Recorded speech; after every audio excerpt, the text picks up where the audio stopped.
Hello बच्चों, कैसे हैं आप सभी। एक बार फिर से केमिस्ट्री की इस क्लास में आप सभी का स्वागत है। आज हम इलेक्ट्रोकेमिस्ट्री का फर्स्ट लेक्चर लेके आने वाले हैं, ठीक है ना। आपके सामने इलेक्ट्रोकेमिस्ट्री का फर्स्ट लेक्चर देखने वाले हैं, ठीक है ना। ये आपका इलेक्ट्रोकेमिस्ट्री का फर्स्ट लेक्चर है, ठीक है ना। तो थोड़ा ध्यान से देखेंगे। इलेक्ट्रोकेमिस्ट्री भी अच्छा वेटेज रखती है, 9 मार्क्स का वेटेज रखती है। बोर्ड के एग्जाम में कितने मार्क्स का भाई? 9 मार्क्स का, ठीक है ना। तो चलिए स्टार्ट करते हैं इस चैप्टर को। अगर मैं बात करता हूँ सबसे पहले इलेक्ट्रोकेमिस्ट्री में, तो आपको इलेक्ट्रोकेमिकल सेल के बारे में थोड़ी जानकारी होनी चाहिए। फोकस हमारा इस बार भी चैप्टर में न्यूमेरिकल्स के ऊपर ज्यादा रहेगा, क्योंकि पहले 3 चैप्टर न्यूमेरिकल्स के, तो उनमें न्यूमेरिकल्स को हम ज्यादा देखेंगे। थ्योरी का आप एक बार को कर सकते हैं, ठीक है ना, याद रहेगा।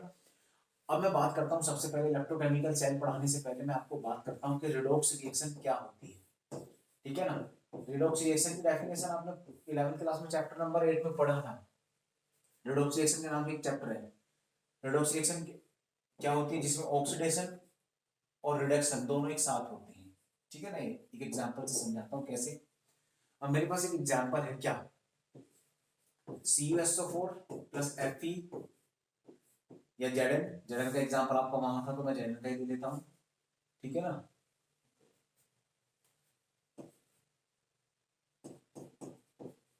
ऑक्सीडेशन एंड रिडक्शन, ठीक है।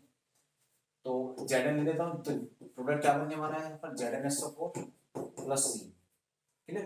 अब जरा ध्यान देना, ये जो कॉपर है इसका ऑक्सीडेशन स्टेट इसमें प्लस का 2 है, Zn पे 0, इस Zn में प्लस का 2 और यहाँ पर 0। जब भी कोई एलिमेंट नेगेटिव स्टेट में होता है, यानी कि फ्री स्टेट में होता है, तो उसका ऑक्सीडेशन नंबर हमेशा 0 होता है, जैसे इसका है, ठीक है ना। तो अगर मैं कॉपर को कॉपर से मैच करता हूँ, Zn से Zn को मैच करता हूँ, ठीक है ना। कॉपर को कॉपर से करते हैं, ठीक है ना भाई, और Zn को Zn से कर देते हैं यहाँ पर, क्लियर। ये थोड़ा सा ध्यान रखना आपको, कॉपर को कॉपर से कर दिया और Zn को Zn से कर दिया, ठीक है ना। इस बात को ध्यान रखना है आपको।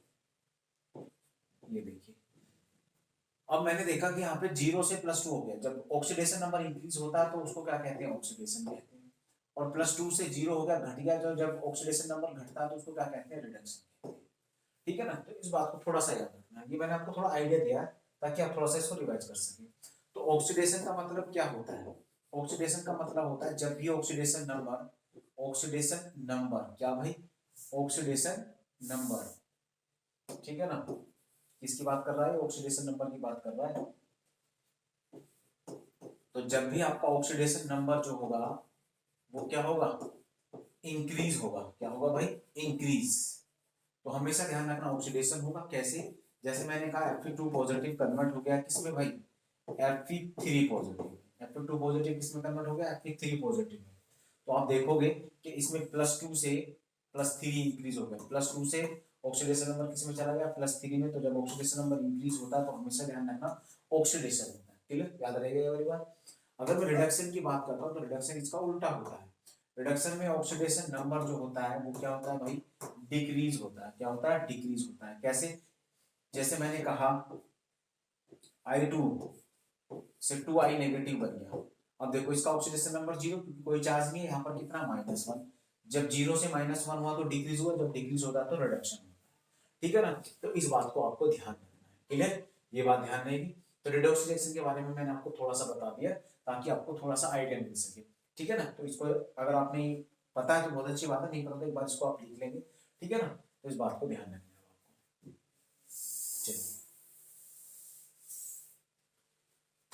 पीछे, वीडियो को पीछे जाके लिख सकते हैं। अब मैं बात करता हूँ इलेक्ट्रोकेमिकल सेल, ठीक है ना। तो इलेक्ट्रोकेमिकल सेल वो डिवाइस है, याद रखना, जो केमिकल एनर्जी को किसमें? इलेक्ट्रिकल एनर्जी में। कौन सी एनर्जी में भाई? इलेक्ट्रिकल एनर्जी में कन्वर्ट करती है। कौन सी एनर्जी में कन्वर्ट करती है? इलेक्ट्रिकल एनर्जी में कन्वर्ट करती है, ये याद रखना। कौन सी एनर्जी में कन्वर्ट करती है? इलेक्ट्रिकल एनर्जी में, ठीक है ना। अब यहां पर हम एग्जांपल लेने वाले हैं डेनियल सेल का, ठीक है ना। अब डेनियल सेल में याद रखना, डेनियल सेल में मैंने यहाँ पे क्यों लिखा, तो डेनियल सेल का ये ध्यान रखना, क्वेश्चन पेपर में पूछा जा सकता है डेनियल सेल के अंदर कौन कौन सा इलेक्ट्रोड होता है। तो याद रखना कि तो एक तो इलेक्ट्रोड आपका Zn का बना होता है, दूसरा किसका बना होता है? कॉपर का। Zn और कॉपर से अगर कोई भी सेल बना हुआ है तो वो डेनियल सेल हो, इस बात को ध्यान रखना, क्लियर, ठीक है ना। अब मैंने यहाँ पर एक इलेक्ट्रोकेमिकल सेल की फिगर बनाई है, तेरा ध्यान से देखना, ठीक है ना। इसमें आप देखेंगे, क्या देखेंगे कि मेरे पास दो कंटेनर है, एक कंटेनर तो मेरा ये वाला दिख रहा है आपको, ठीक है ना, ये वाला कंटेनर, इसके अंदर मैंने मेटल की जो रोड ली है वो है जिंक, जिंक की रोड ले ली मैंने, ठीक है ना, याद रहेगा। और दूसरा जो मेरा कंटेनर उसके अंदर किसकी रोड ली है मैंने, कॉपर की रोड ली, ठीक है ना, किसकी रोड ली है भाई, कॉपर की रोड ली है। तो इस बात को ध्यान रखिएगा, एक तो मैंने किसकी रोड ली है, जेडन की, और एक दूसरी किसकी ली है, कॉपर की, ठीक है ना, याद रहेगा। याद रखना जेडन की रोड को मैंने डिप किया जेडएनएसओ4 में, किसमें, जेडएनएसओ4 में, और कॉपर की रोड को मैंने डिप किया किसमें, कॉपर सल्फेट में। जिस जिस भी मेटल की रोड बनाई जाती है उसी के सोल्ट को इसके अंदर रखा जाता है, ताकि ये, और किसी वजह से ले लेते ताकि ये इनकी वर्किंग को इंटरफेयर ना करे, ठीक है ना भाई, याद रहेगा। अब ये जो जेडन है, ये जेडन क्या काम करेगा, ये जो जेडन है ये क्या काम करने वाला है, ये जेडन इलेक्ट्रॉन को लूज करेगा, क्या करेगा भाई, इलेक्ट्रॉन लूज करेगा, जेडन क्या काम करेगा, इलेक्ट्रॉन को लूज करेगा, और जब लूज करेगा तो ये वाला टर्मिनल, ये वाला टर्मिनल जो है वो इलेक्ट्रॉन रीच हो जाएगा, क्या हो जाएगा, इलेक्ट्रॉन रीच हो जाएगा, ठीक है ना, याद रहेगा। और क्योंकि इसके ऊपर देखो 0 से +2 हुआ, तो इसके पास क्या हो रहा है, ऑक्सीडेशन हो रहा है, तो जब भी ऑक्सीडेशन होता है तो क्या होता है, एनोड। तो याद रखना, ये हमेशा याद रखना कि इलेक्ट्रोकेमिकल सेल के केस में एनोड जो होता है वो नेगेटिवली चार्ज होता है। देखिए एनोड होने का कंसेप्ट क्या है, एनोड हमेशा वही टर्मिनल होगा जिसके ऊपर ऑक्सीडेशन होगा। तो मैंने आपको बताया जेड जब इलेक्ट्रॉन लूज करेगा तो ये 0 से +2 में कन्वर्ट हो जाएगा, तो इसका क्या होगा मतलब कि यहाँ क्या हो रहा है, ऑक्सीडेशन हो रहा है, ऑक्सीडेशन हो रहा है, तो ये क्या है, एनोड है। अब ये जो दो इलेक्ट्रॉन है, इस इन इलेक्ट्रॉन के लूज करने की वजह से ये वाला जो टर्मिनल है वो इलेक्ट्रॉन रिच हो जाता है, इलेक्ट्रॉन रिच होने की वजह से इस पे कैसा चार्ज है, नेगेटिव चार्ज है। इस बात को थोड़ा सा ध्यान रखना, ठीक है ना। अब जब ये लूज होता है तो ये दो इलेक्ट्रॉन इस वायर की हेल्प से जिंक से कॉपर इलेक्ट्रोड की तरफ मूव कर जाते हैं, और ये जो Zn2 पॉजिटिव सॉल्यूशन है वो रोड से निकलकर कहां, सॉल्यूशन में एंटर कर जाएंगे। धीरे धीरे इसके अंदर जो Zn एटम है वो धीरे धीरे डिकम्पोज होने लगेंगे, यानी कि वो Zn2 पॉजिटिव में कन्वर्ट होने लगेंगे, और इलेक्ट्रॉन इस वायर की हेल्प से बाहर जाने लगेंगे। तो इस तरीके से ये वाला जो इलेक्ट्रोड आप देख रहे हैं Zn वाला, ये जो Zn वाला इलेक्ट्रोड है धीरे धीरे थिन होता चला जाएगा, क्योंकि इसके अंदर से Zn सॉल्यूशन के अंदर आने लगेगा। इस बात को ध्यान रखना, ठीक है ना, याद रहेगा। अब यहां समझिए, ये दो इलेक्ट्रॉन उधर से इधर पहुंचे, अब इस सॉल्यूशन के अंदर अगर मैं इसको ब्रेक करता हूं तो यहां पर Cu2 पॉजिटिव और SO4 माइनस माइनस है। अब ये जो Cu2 पॉजिटिव है, ये Cu2 पॉजिटिव तुरंत इन दो इलेक्ट्रॉन को एक्सेप्ट करेगा जो उधर से आए हैं, और एक्सेप्ट करते के साथ ही किस में कन्वर्ट हो जाएगा, ये Cu, और Cu कौन सी स्टेट में होता है भाई, सॉलिड स्टेट में होता है, याद रखना। और धीरे धीरे ये इसके ऊपर डिपॉजिट होने लगेगा। इसका मतलब ये है कि जब तक इस सॉल्यूशन के अंदर कॉपर सल्फेट रहेगा तब तक वो उन दो इलेक्ट्रॉन को एक्सेप्ट करता रहेगा, कौन, कॉपर, और इसके ऊपर डिपॉजिट होता रहेगा। टाइम के साथ में कॉपर का कंसंट्रेशन बढ़ता जाएगा और Zn का कंसंट्रेशन रोड के ऊपर डिक्रीज होता चला जाएगा, याद रहेगा नहीं रहेगा। अब कैथोड पे होता है पॉजिटिव चार्ज, क्यों होता है सुनिए। देखिए Cu2 पॉजिटिव था, उसने दो इलेक्ट्रॉन एक्सेप्ट किए, और दो इलेक्ट्रॉन एक्सेप्ट करने के बाद वो किसमें कन्वर्ट हो गया, Cu में, +2 से 0 हो गया ऑक्सीडेशन नंबर, तो डिक्रीज हुआ। अब डिक्रीज हुआ तो क्या हुआ, रिडक्शन। और हमेशा याद रखना रिडक्शन हमेशा किस पे होता है, कैथोड पे होता है, याद रहेगा। और कॉपर के ऊपर 2 पॉजिटिव चार्ज होने की वजह से ये वाली इलेक्ट्रोड जो कैसा दिखाई देगा, इलेक्ट्रो डेफिशिएंट दिखाई देगा। इलेक्ट्रो डेफिशिएंट होने की वजह से इसके ऊपर कैसा चार्ज होगा, पॉजिटिव चार्ज होगा, ठीक है ना। तो अब आपको मेन मेन बात ध्यान रखनी है। सबसे पहली बात याद रखनी है, सबसे पहला पॉइंट आपको याद रखना है कि एनोड कैसा चार्ज रखता है, नेगेटिव। एनोड के ऊपर क्या होता है भाई, ऑक्सीडेशन होता है, ठीक है ना। एनोड के ऊपर क्या होता है, ऑक्सीडेशन होता है। एनोड कौन सी साइड होता है भाई, लेफ्ट हैंड साइड होता है। आईपीएससी कहते हैं कि एनोड को आप किसी भी साइड में लगा सकते हैं, लेकिन एनोड हमेशा किस साइड लिखा जा सकता है, मतलब नॉर्मली आप एनोड को किसी भी साइड लगा सकते हैं, लेकिन आईपीएससी सिस्टम ये कहता है कि एनोड को हमेशा लेफ्ट हैंड साइड रखेंगे। तो लेफ्ट हैंड साइड हो गया, और इस पे कैसा चार्ज होता है, इस पे नेगेटिव चार्ज होता है, नेगेटिव चार्ज होता है, ठीक है ना। तो यहां से अब आपको एक छोटी सी बात समझ में आनी चाहिए, loan, LOAN, left hand side होगा, ऑक्सीडेशन होगा, एनोड होगा, और नेगेटिव चार्ज होगा, ठीक है ना। तो लोन का मतलब आपको पता होना चाहिए, ठीक है ना, याद रहेगा। लेफ्ट हैंड साइड होगा, ऑक्सीडेशन होगा, एनोड होगा, नेगेटिव चार्ज होगा। इस बात को ध्यान, क्लियर, सभी बच्चे इस बात को ध्यान रखें, ठीक है ना, याद रहेगा। अब एक छोटी सी बात और समझिए, इस स्टेटमेंट को हमेशा ध्यान रखना कि मोर रिएक्टिव एलिमेंट, क्या लिखो भाई, more reactive element always act as anode, हमेशा किसकी तरह काम करेगा, एनोड की तरह काम करेगा। इस बात को हमेशा ध्यान रखना। और दूसरा क्वेश्चन ये कि कैसे पता चलेगा कि रिएक्टिव कौन है, तो बच्चे इसके लिए आपने इलेक्ट्रोकेमिकल सीरीज पढ़ी है, इलेक्ट्रोकेमिकल सीरीज पढ़ी है, जिसमें थोड़ा सा याद होगा। सबसे पहले कौन सा एलिमेंट आता है, याद कीजिए, सबसे पहले कौन सा, लिथियम। कौन सा एलिमेंट आता है सबसे पहले, लिथियम।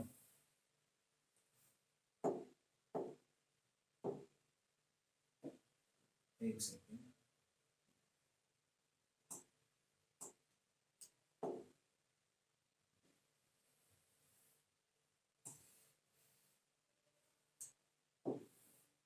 अरे ये क्या हो गया,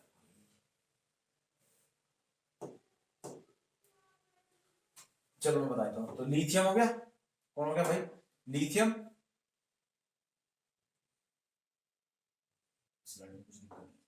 लिथियम,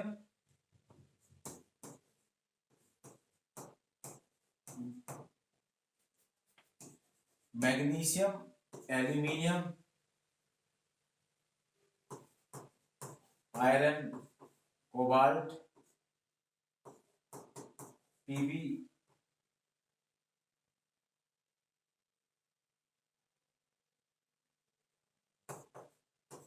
कॉपर, Hg।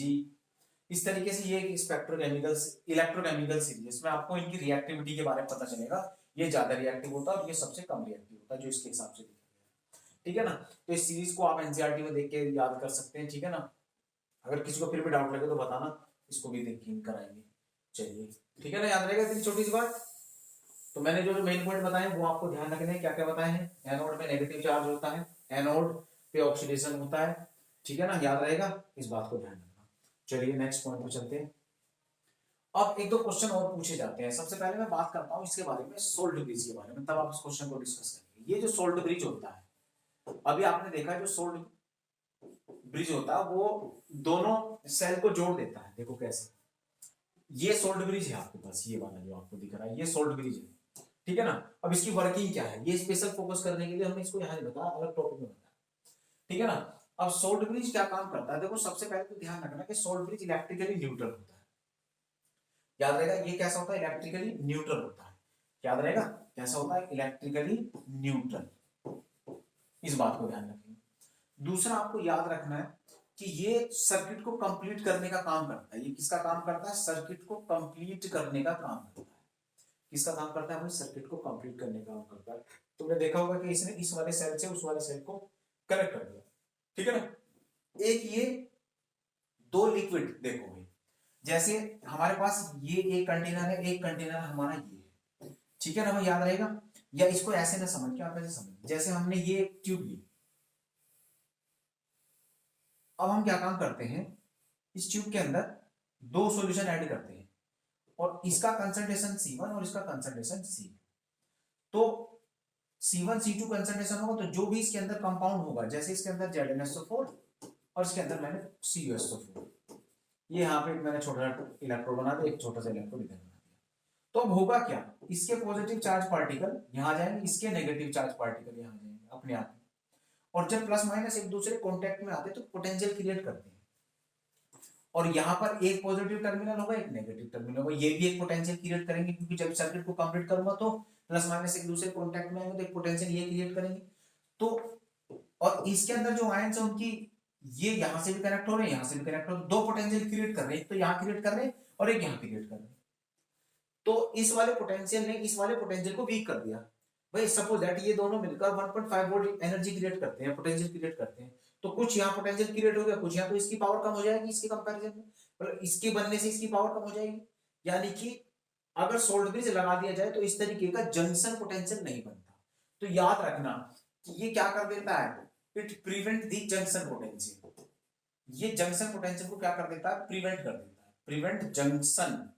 जंक्शन तो समझते हैं जहां दो सॉल्यूशन एक दूसरे से मिलेंगे, उसको हम क्या कहेंगे, जंक्शन कहेंगे, और वहां जो पोटेंशियल क्रिएट होगा उसको क्या बोला जाएगा, जंक्शन पोटेंशियल बोला जाएगा।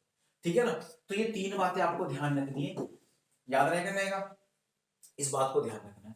अब एक छोटा सा क्वेश्चन और याद रखना है कि ये किस किस का बना होता है, तो भाई NH4Cl का बना होता है। डेनियल सेल के केस में KCl का बना होता है। ये क्वेश्चन पूछा जा सकता है कि KCl का यूज ही क्यों किया जाता है डेनियल सेल के केस में, तो याद रखना इसकी जो आयनिक मोबिलिटी होती है, यानी कि टूटने के बाद आयन का जो मोशन होता है वो लगभग कैटायन और एनायन का इक्वल होता है, और इक्वल होने की वजह से ही इसका यूज किया जाता है KCl का, किसमें, डेनियल सेल में। यानी कि जिंक और कॉपर से जो कि इलेक्ट्रोकेमिकल सेल बनने वाला है, यानी कि डेनियल सेल, उसके अंदर जो सोल्ट ब्रिज बनाया जाता है वो किससे बनाया जाता है, KCl से बनाया जाता है। इस बात को ध्यान रखेंगे। ठीक है ना।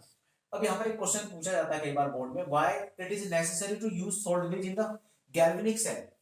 गैल्वेनिक सेल में सोल्ट ब्रिज क्यों यूज किया जाता है, या डेनियल सेल में सोल्ट ब्रिज क्यों यूज किया जाता है, ये क्वेश्चन पूछा जाता है। तो भाई इतने सारे पॉइंट है, न्यूट्रल होता है, सबसे इंपॉर्टेंट ये सर्किट को कंप्लीट करने का काम करता है। जब तक सर्किट कंप्लीट नहीं होगा तो कैसे इलेक्ट्रिसिटी का प्रोडक्शन हो सकता है, और ये क्या करता है, जंक्शन पोटेंशियल को प्रिवेंट कर देता है। दो सॉल्यूशन के मिलने पर जो जंक्शन बनता है वहां पर जो पोटेंशियल क्रिएट होता है उस पोटेंशियल को लगभग जीरो कर देता है। ठीक है ना, याद रहेगा, इस बात को ध्यान रखेंगे आप।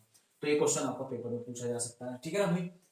आगे, what is the role of platinum wire in the platinum foil and platinum foil in the hydrogen electrode. ठीक है ना भाई। अब एक छोटी सी बात बताता हूं आपको, देखो मैं यहाँ पर आपको वो पॉइंट इंपॉर्टेंट डिस्कस कर रहा हूँ जिनके आने की पॉसिबिलिटीज ज्यादा है, चैप्टर नहीं पूरा पढ़ा रहा हूँ। अगर आपने सी के बारे में सुना होगा, सी का मतलब होता है स्टैंडर्ड हाइड्रोजन इलेक्ट्रोड। ठीक है ना, स्टैंडर्ड हाइड्रोजन इलेक्ट्रोड, इसका यूज कहाँ किया जाता है, तो इसका यूज किया जाता है किसी भी इलेक्ट्रोड के पोटेंशियल को मेजर करने में। ठीक है ना, हाफ सेल का इलेक्ट्रोड पोटेंशियल कभी भी मेजर नहीं किया जा सकता। ठीक है ना, उस सर्किट को बनाने के लिए, जैसे अगर मुझे कॉपर का करना है पोटेंशियल, कॉपर कितनी एनर्जी, ये वाला पोटेंशियल इसका करना है, तो इसके दूसरी तरफ में यहाँ पर क्या लगा दूंगा, SHEC, इसको दूसरे नाम इसका नॉर्मल हाइड्रोजन इलेक्ट्रोड NHEB कह देते हैं इसको। अब कॉपर का पोटेंशियल अगर मुझे मेजर करना है, किसका, इस इलेक्ट्रोड का पोटेंशियल मेजर करना है, तो मैं इसके साथ में कनेक्ट कर दूंगा C को, तो C की हेल्प से इस कॉपर के पोटेंशियल को मेजर किया जा सकता है। ठीक है ना। तो अब यहाँ पर मेरा क्वेश्चन, ये तो मैंने थोड़ा आइडिया दिया, मेरा क्वेश्चन यहाँ पर ये था कि इसके अंदर हाइड्रोजन गैस H2 गैस और इसके अंदर एक वायर होती है, वो पीटी की क्यों बनाई जाती है। ठीक है ना, देखो पीटी एक तो इनर्ट मेटल है, कौन सा मेटल है भाई, इनर्ट मेटल है। अब दूसरा क्वेश्चन ये क्रिएट हो सकता है कि भाई इनर्ट मेटल तो गोल्ड भी है, तो गोल्ड का यूज क्यों नहीं किया जाता भाई, तो गोल्ड का यूज इसलिए नहीं किया जाता क्योंकि पीटी का यूज इसलिए किया जाता है क्योंकि पीटी इनर्ट तो है ही, ये वाली प्रॉपर्टी से मैच होती है, लेकिन साथ में ये हाइड्रोजन का गुड एब्जॉर्बर भी है, यानी कि ये हाइड्रोजन को गोल्ड के कंपैरिजन में इजीली एब्जॉर्ब कर लेता है। तो इस बात को ध्यान रखेंगे, not use maintain the conductivity but also act as adsorbent for hydrogen, hydrogen के लिए बहुत अच्छा एडजॉर्बेंट का काम करता है, यानी कि इसके ऊपर हाइड्रोजन इजीली एडजॉर्ब हो जाती है, चिपक जाती है। ठीक है ना भाई, इस बात को ध्यान रखेंगे। चलिए एक क्वेश्चन हो रहा है, what does the negative value of E naught cell indicate. अगर ई नॉट सेल की वैल्यू कैसी आ जाए भाई, नेगेटिव आ जाए, कैसी आ जाए, नेगेटिव। ठीक है ना, देखो हमारे पास एक फॉर्मूला होता है delta G naught minus n E naught cell, सबने पढ़ा होगा ये। ठीक है ना भाई, याद रहेगा। अगर ई नॉट की वैल्यू यानी कि इलेक्ट्रोड पोटेंशियल की वैल्यू पॉजिटिव है तो कुछ भी नहीं करना, डेल्टा जी इक्वल टू क्या आ जाएगा, ये पॉजिटिव हो जाएगा, तो ये क्या आएगा, डेल्टा जी की वैल्यू कैसे आएगी, नेगेटिव। और अगर डेल्टा जी की वैल्यू नेगेटिव आ जाए तो इसका मतलब क्या है, स्पॉन्टेनियस प्रोसेस है। कैसा, स्पॉन्टेनियस प्रोसेस है। ठीक है ना भाई, याद रहेगा। लेकिन अगर मैं ई नॉट की वैल्यू को क्या रख देता हूं, if E naught equal to क्या कर दिया जाए, नेगेटिव कर दिया जाए, अगर मैं नेगेटिव कर देता हूं तो इसका नेगेटिव इसके नेगेटिव को क्या कर देगा, इस फॉर्मूले में पॉजिटिव कर देगा, यानी कि डेल्टा जी क्या हो जाएगा, पॉजिटिव। और डेल्टा जी जब पॉजिटिव होता है तो प्रोसेस कैसा होता है, नॉन स्पॉन्टेनियस होता है, यानी कि ये रिएक्शन तो अपने आप हो जाएगी, इसको तो कराना पड़ेगा। ठीक है ना, तो याद रखना negative value of electrode potential या E cell value means delta G will be positive, और जब डेल्टा जी पॉजिटिव होता है तो नॉन स्पॉन्टेनियस प्रोसेस होता है, इसका मतलब जो है वो सेल हमारी वर्क नहीं करेगी, इस बात को ध्यान रखना। ठीक है ना बच्चों, ये क्वेश्चन कुछ अच्छे अच्छे क्वेश्चन हैं जो मैं बता रहा हूँ। ठीक है ना भाई। इसके बाद हमारी नेक्स्ट हेडिंग जो हम देखने वाले हैं आज, नस्ट इक्वेशन किसको कहते हैं, याद रखना है किस किस के बीच में रिलेशन देती है, एक तो इलेक्ट्रोड पोटेंशियल के और एक आयनिक कंसंट्रेशन। ठीक है ना, जो इलेक्ट्रोलाइट है उसके कंसंट्रेशन के बीच में ये क्या करती है, रिलेशनशिप देती है, इस बात को ध्यान रखिए। अब देखो एक छोटी सी बात ध्यान रखिए, नस्ट इक्वेशन का फॉर्मूला मैंने ये वाले फॉर्मेट में भी लिखा है, देखो ये रहा, यहाँ लिखा RTNF ln, ln की फॉर्म में लिखा है। ln का मतलब तो सभी जानते हैं नेचुरल लॉग, और नेचुरल लॉग की वैल्यू क्या होती है 2.303 और लॉग बेस 10। ठीक है ना, अब बेस 10 को हम कंसीडर नहीं कर रहे, मतलब अंडरस्टूड है कि बेस 10 ही होगा। जब मैं इसकी वैल्यू को पुट करूंगा तो ये वाली इक्वेशन कुछ मॉडिफाई होगा, कुछ इस तरीके से आ जाएगी। ठीक है ना, याद रहेगा NFRT। ठीक है ना भाई, ये रहेगा 10 में, ये मैंने जोड़ दिया।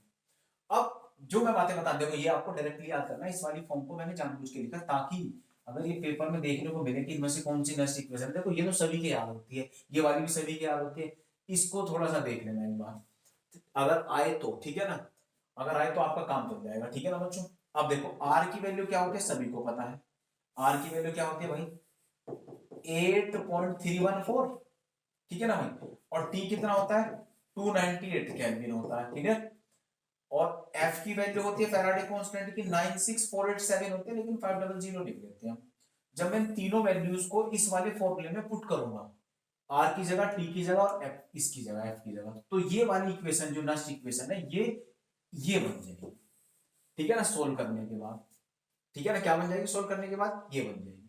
ठीक है ना, याद रहेगा। अब देखो एक छोटी सी बात और बताने वाला हूं, अभी आपने देखा E cell equal to E naught minus 0.059 1 भी होता है इसमें अपॉन n log।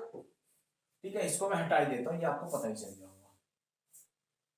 log क्या लिखूं, log 1 अपॉन n। ठीक है ना भाई। अच्छा ये तो किसी का डाउट नहीं, कंसंट्रेशन ऑफ एम कहां से चला गया भाई, इसकी कंसंट्रेशन यूनिटी होता है, ये बात है ना, तो 1 लिख दिया मैंने ऊपर। ये देखो इसकी जगह बता ये कहां चला गया, यहां 1 लिखा हुआ ना, तो इस बात को ध्यान रखना। अब देखो मैं क्या करने वाला हूं, मैं ऊपर प्रोडक्ट लिखा जाता है नीचे रिएक्टेंट, अगर मैं इसको रिवर्स कर दूं, इसको रिवर्स कर दूं, घुमा दूं, इसको वैल्यूज को बदल दूं, तो मैं क्या करूंगा E cell equal to E naught minus 0.0591 upon n। देखो मैं इसको क्या लिख सकता हूं, इसको मैं लिख सकता हूं, इसको मैं कैसे लिख सकता हूं, अगर मैं इसको ऐसे ही लिख लूं ऐसे, तो मैं क्या लिख सकता हूं भाई इसको, देखो ध्यान से, मैं इसको लिख सकता हूं log m minus log n positive. ठीक है ना, ये लिख सकता हूं। ठीक है ना, याद रहेगा, ये लिख सकता हूं नहीं। अब इसका जो नेगेटिव हुआ इसको पॉजिटिव कर देगा, और इसकी वैल्यू क्या होगी 1, जब 1 की मल्टीप्लाई होगी तो सब ये रह जाएगा, तो मेरा फॉर्मूला क्या बनेगा, माइनस की जगह क्या कर दूं मैं प्लस 0.0591 अपॉन n। ठीक है ना, और ये यूनिटी हो जाएगा तो यहां मानो क्या, अब ये माइनस आके इसके उसको प्लस कर देगा, तो क्या बनेगा log, क्या बनेगा log mn पॉजिटिव। देखो बच्चों ये फॉर्मूला बनाया हमने,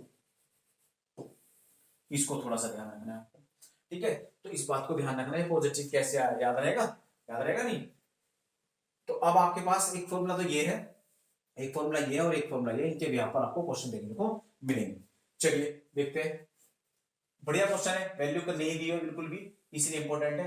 calculate the electro potential of hydrogen, अगर पीएच दे रखी है क्या, अब देखो इसमें पीएच इक्वल टू 10 दे रखा है, और आपने 11th क्लास में पढ़ा है concentration of hydrogen is equal to 10 की पावर माइनस पीएच होता है, तो मैं इसको क्या लिख सकता हूँ 10 की पावर माइनस 10 लिख सकता हूँ, बिल्कुल लिखा जा सकता है। और अभी आपने एक फॉर्मूला पढ़ा है, पहले मैं ये कर लेता हूँ, क्या इक्वेशन बना लेता हूँ,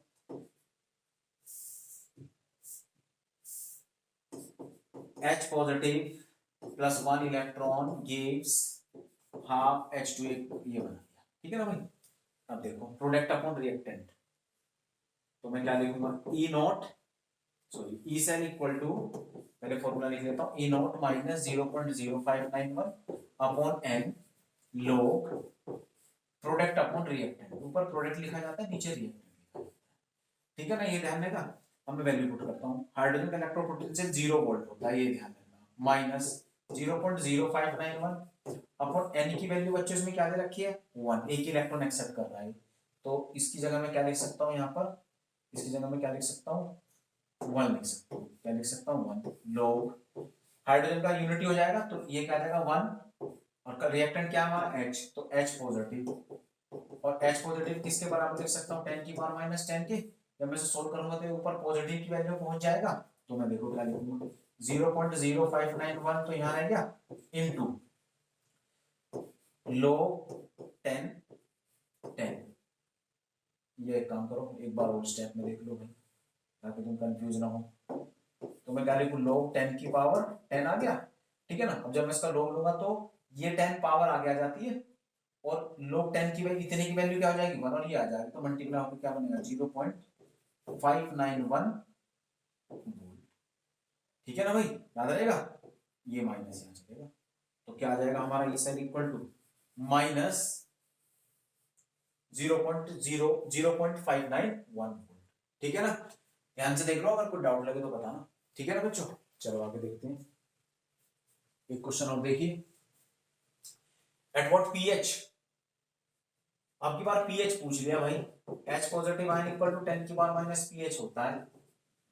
और इसमें जब HCl को मैं ब्रेक करूंगा तो HCl को पहले ब्रेक कर देता हूं, H पॉजिटिव मिलेगा और Cl नेगेटिव मिलेगा, और H पॉजिटिव एक इलेक्ट्रॉन को एक्सेप्ट करने के बाद क्या बना देगा भाई H2 बना देगा। ठीक है ना, ये याद रखना, यानी कि n की वैल्यू यहां पर भी 1 है।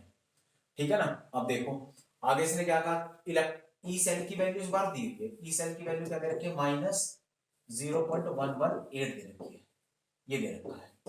ठीक है, अब मेरे पास क्या फॉर्मूला है, E cell equal to E naught minus 0.0591 upon n log product upon reactant.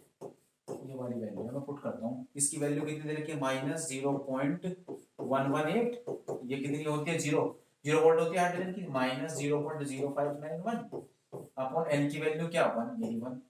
N की वैल्यू हमेशा 1 होती है, नंबर ऑफ इलेक्ट्रॉन को कहते हैं। ठीक है ना भाई, log प्रोडक्ट क्या आएगा, क्योंकि न्यूट्रल है तो 1 अपॉन, और यहां पर मैं क्या लिख दूं 10 की पावर माइनस पीएच। ठीक है ना, याद रहेगा ना भाई 10 की पावर माइनस पीएच। अब देखो इसको सोल्व करते हैं, माइनस 0.118 माइनस 0.0591, और इसको जब ऊपर जाऊंगा तो प्लस हो जाएगा नहीं, और पीएच आगे आ जाएगी, तो मल्टीप्लाई बाय पीएच, और log 10 की वैल्यू क्या हो जाएगी 1, माइनस से माइनस कैंसिल हो गया, तो मैं क्या लिख सकता हूँ पीएच इक्वल टू 118 अपॉन 0.0591, इससे 2 बार चला जाएगा भाई, तो लगभग पीएच इक्वल टू 2 आ जाएगी। देखो अच्छा क्वेश्चन था, अच्छा क्वेश्चन था पीएच का, बढ़िया क्वेश्चन था, आ सकता है ऐसा क्वेश्चन भी। ठीक है ना भाई, थोड़ा सा याद रखेंगे। देखो ये वाली वैल्यूज बेकार है, इसका भी कोई यूज नहीं जब हमारे फॉर्मूले में नहीं गई। ठीक है ना, तो इस बात को ध्यान रखना, डायरेक्टली करेंगे। चलिए एक क्वेश्चन और देखिए, हाँ ये बेहतरीन क्वेश्चन है, इसको भी सुनिए जरा। अब सबसे पहले हम वैल्यूज लिखते हैं, तो देखो ये दे रखा ई नॉट इक्वल टू 0.236 वोल्ट दे रखा है, क्लियर। एन की वैल्यू कैसे निकालोगे, 2 3 जा 6, 2 2 जा 4, तो 2 देखो कैसे निकालोगे, 2 3 जा 6, इधर प्लस का 6 चार्ज आया, 2 2 जा 4, इस पे कितना चार्ज आया प्लस का 4 आया नहीं, 2 2 जा 4, 2 3 जा 6, इन दोनों के डिफरेंस को, इन दोनों का डिफरेंस कितने का है 2 का, तो यहाँ एन की वैल्यू क्या आ गई 2 आ गई। ठीक है, याद रहेगा। अब मुझे क्या निकालना है, डेल्टा जी कैलकुलेट करना है सबसे पहले। तो बच्चे delta G Gibbs energy, delta G आपको कैलकुलेट करना है, तो डेल्टा जी इक्वल टू क्या फॉर्मूला होगा, delta G equal to minus nF E naught cell. अब इसकी वैल्यू पुट करो, माइनस 2 इंटू फैराडे की वैल्यू 96500, और इसकी वैल्यू कितनी 0.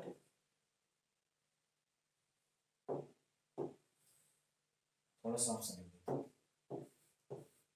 इंटू 236। जब इसको कैलकुलेट करोगे तो डेल्टा जी की वैल्यू माइनस में आ जाएगी, माइनस 45550 जूल में आ जाएगी। अब बच्चों एक बात ध्यान रखना, पेपर में किलो जूल में लिखता नहीं है, माइनस 45.55 किलो जूल पर मोल आ जाएगी।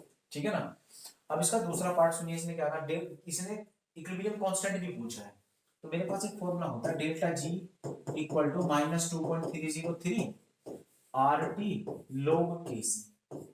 ठीक है ना बच्चों। अब डेल्टा जी की value -455,555,0 is equal to -2.303। R की वैल्यू इसमें दी हुई है तो ठीक है, नहीं तो 8.314 लिख लेते हैं। 8.314 टेम्परेचर दे रखा है 298, नहीं भी देता तो बेटा 298 ही लिखना है ना। अब लोग केसी, जब आप इसको सोल्व करोगे तो ये कट जाएगा यहां से, आपको आएगा लोग केसी। अब लोग केसी इक्वल टू आ जाएगा, ठीक है ना। अब वैल्यू कुछ ना कुछ जरूर आएगी, और केसी इक्वल टू क्या लिखते हैं आप, एंटी लोग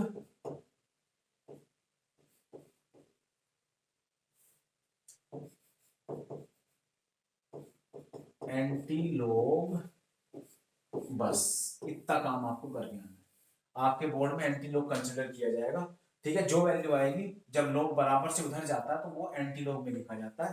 तो केसी इक्वल टू एंटी लोग आपको लिखना है, इतना लिख के छोड़ देना है, आपके पूरे मार्क्स आएंगे। और अगर किसी को लोग लेना भी सीखना है तो बताएंगे, एंटी लोग भी बता दूंगा, लोग भी बता दूंगा, कोई दिक्कत नहीं है, ठीक है ना बच्चों। इतना काम करना है इस वाले क्वेश्चन में, बढ़िया क्वेश्चन था, ऐसा क्वेश्चन पूछ जाता है, ठीक है ना। आज के लिए इतना ही, ओके बाय। कोई क्वेरी हो तो बताएंगे, ठीक है ना, कोई सजेशन हो तो लिखेंगे। आज के लिए इतना ही, ओके बाय।